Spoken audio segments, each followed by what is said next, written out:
Magandang araw muli sa inyo mga kapolitika at welcome back dito sa ating YouTube channel. Maraming salamat sa walang sawang sumusuporta at panonood dito sa ating YouTube channel. Kung kayo ay bago pa lang ay huwag kalimutang mag-like at mag-subscribe para kayo ay updated dito sa ating mga latest issue.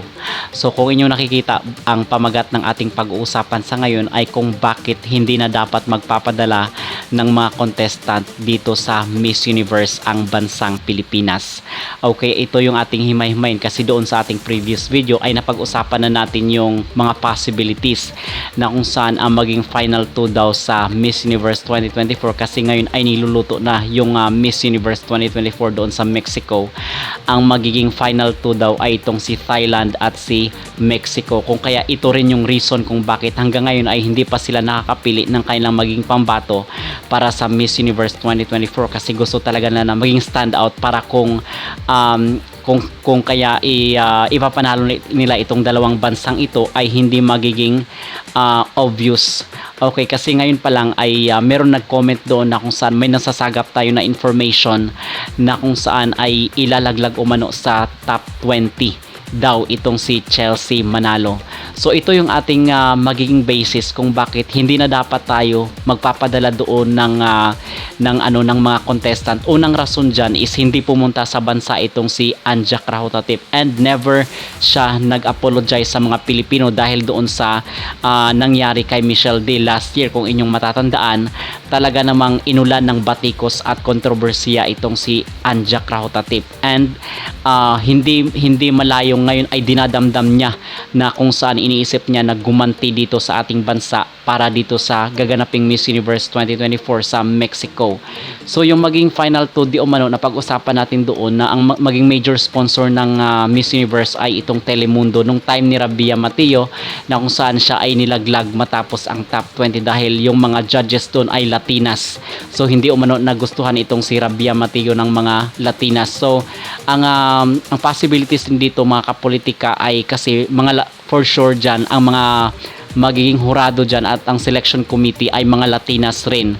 So ito yung sinasabi natin doon sa ating previous video na hindi malabo na ang kapalaran ni Rabia Mateo ay yun din ang maging kapalaran ni Chelsea Manalo.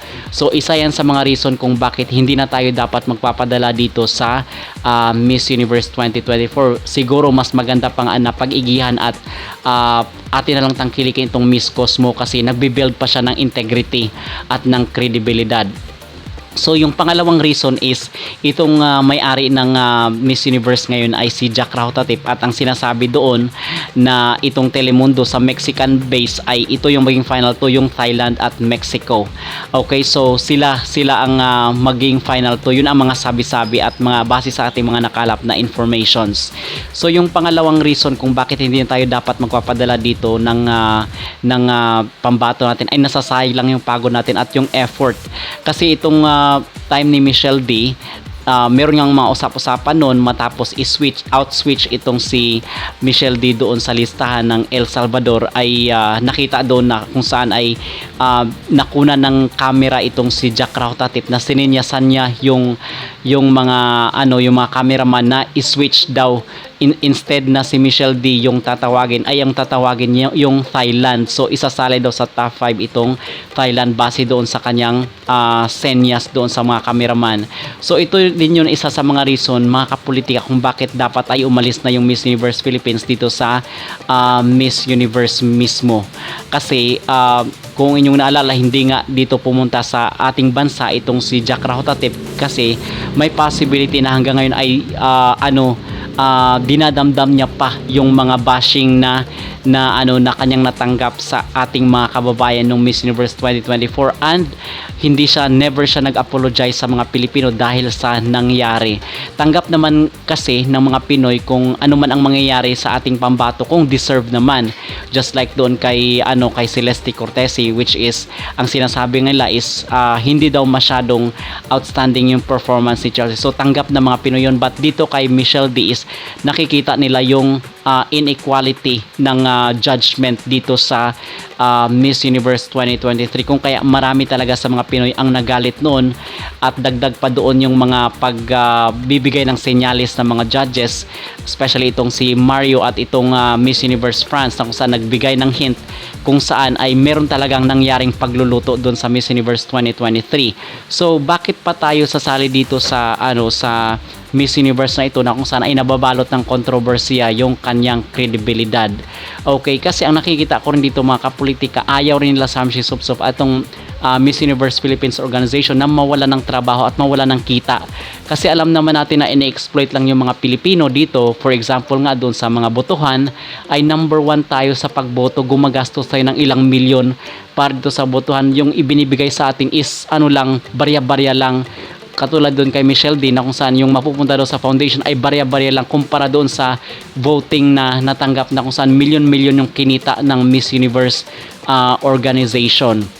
So ito ay dapat na ito ay dapat na maging basis na nila Shamsi Supsup na umalis na tayo dito, kasi itong Telemundo ay alam naman natin na yung Miss Universe Mexico ay talagang igagapang at ikakayod nila dito para manalo yung kanilang pambato.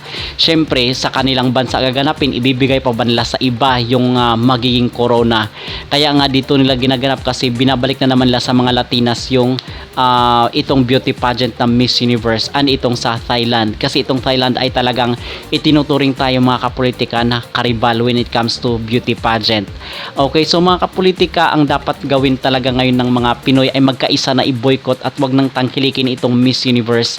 Instead, itong tangkilikin natin itong Miss Cosmo, nagbi-build up at nagaano pa ngayon ng kredibilidad ng kanang foundation dito sa beauty pageant. So dapat ito yung tangkilikin ng mga Pinoy para naman matuto itong Miss Universe, na kung saan ay ibinibigay nila at ipinapanalo nila yung kanilang mga manok. Okay, so kayo mga kapolitika, dapat lang ba at tama lang ba na dapat ang Miss Universe Philippines ay umalis na dito sa Miss Universe mismo? Please comment down below at huwag kalimutang mag-like at mag-subscribe dito sa ating YouTube channel para updated kayo sa ating mga latest issue.